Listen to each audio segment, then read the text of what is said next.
Hai, kali ini saya akan berbagi tentang Perpu, Peraturan Pemerintah Pengganti Undang-Undang. Jadi kawan-kawan, Perpu itu adalah suatu fasilitas yang tidak demokratis di sebuah negara demokrasi.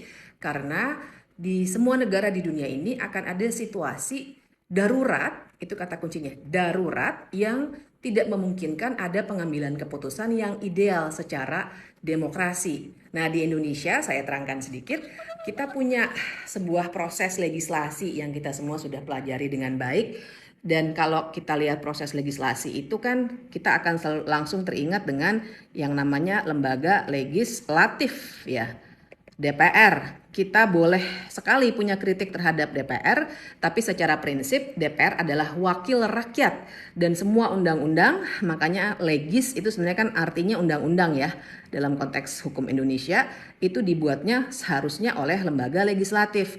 Karena itu kita punya pasal 20 Undang-Undang Dasar yang mengatur soal bagaimana proses legislasi itu dilaksanakan dengan DPR dan pemerintah, tapi kita juga punya fasilitas tidak demokratis tadi yang ada di pasal 22 Undang-Undang Dasar. Dan ini semua kemudian diatur lebih lanjut dalam Undang-Undang tentang pembentukan peraturan perundang-undangan, serta ada juga nanti kita akan lihat namanya putusan Mahkamah Konstitusi.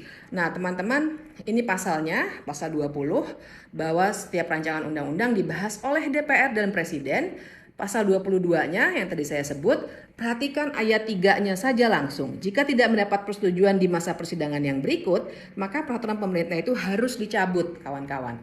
Dan kemudian kontrolnya juga ada di putusan MK tahun 2009 yang mencatatkan adanya 3 hal ini yang kawan-kawan bisa baca sendiri. Tapi poinnya adalah kita harus nilai kemudian apakah betul Perpu itu memenuhi hal ihwal kegentingan memaksa.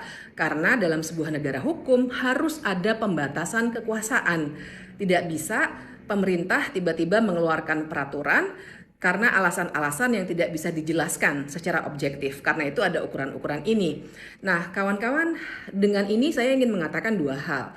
Pertama, kita punya problem dengan Perpu 1 2022 yang merevisi Undang-Undang Pemilu dan Perpu 2 2022 tentang Cipta Kerja. Dua-duanya kemarin gagal disahkan dalam masa sidang yang kemarin, yang artinya seharusnya dia dicabut. Tentu saja pemerintah sudah mengatakan tidak ada masalah dengan ini semua.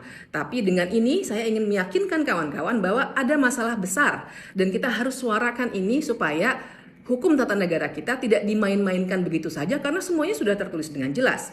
Dan poin kedua, kita juga jadinya harus menjaga. Jangan sampai nanti perpu-perpu akan terus-menerus disalahgunakan untuk kepentingan kekuasaan.